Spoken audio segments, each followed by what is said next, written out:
ಮೂರು ಹಿಟ್ಟು ಸಾಕು ಮಕ್ಕಳಿಗೆ ಟೇಸ್ಟಿಯಾಗಿ ಹೆಲ್ತಿಯಾಗಿ ದೋಸೆ ಮಾಡೋಕ್ಕೆ.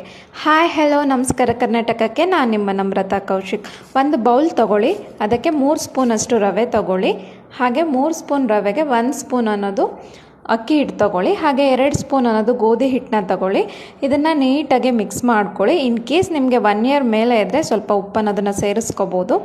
ಹಾಗೆ ನೀರು ಹಾಕಿಬಿಟ್ಟು ಗಂಟಿಲ್ಲದ ಹಾಗೆ ನೀಟಾಗಿ ಮಿಕ್ಸ್ ಮಾಡ್ಕೋಬೇಕು.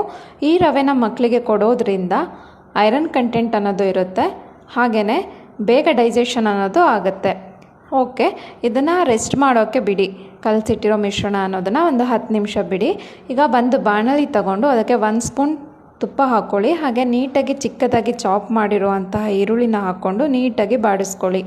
ಹಾಗೆಯೇ ತುರಿದಿಟ್ಟಿರುವಂತಹ ಕ್ಯಾರೆಟ್ ಸೇರಿಸ್ಕೊಳ್ಳಿ ಮತ್ತು ಕೊತ್ತಂಬರಿ ಸೊಪ್ಪನ್ನ ಹಾಕಿ ನೀಟಾಗಿ ಬಾಡಿಸ್ಕೊಳ್ಳಿ, ಕ್ಯಾರೆಟ್ ಮತ್ತು ಈರುಳ್ಳಿ ಬೇಯೋ ರೀತಿ.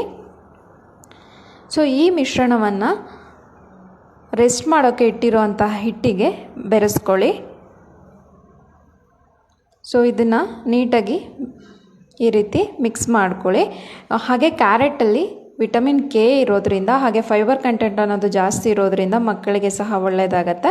ಹಾಗೆ ಕ್ಯಾರೆಟ್ ಅನ್ನೋದು ಮಕ್ಕಳ ಕಣ್ಣಿಗೆ ಸಹ ಒಳ್ಳೆಯದು. ಈ ರೀತಿ ನೀಟಾಗಿ ದೋಸೆನ 2 ಸೈಡ್ ಸಹ ಬೇಯಿಸ್ಕೊಂಡ್ರೆ ರೆಡಿ ಆಗುತ್ತೆ.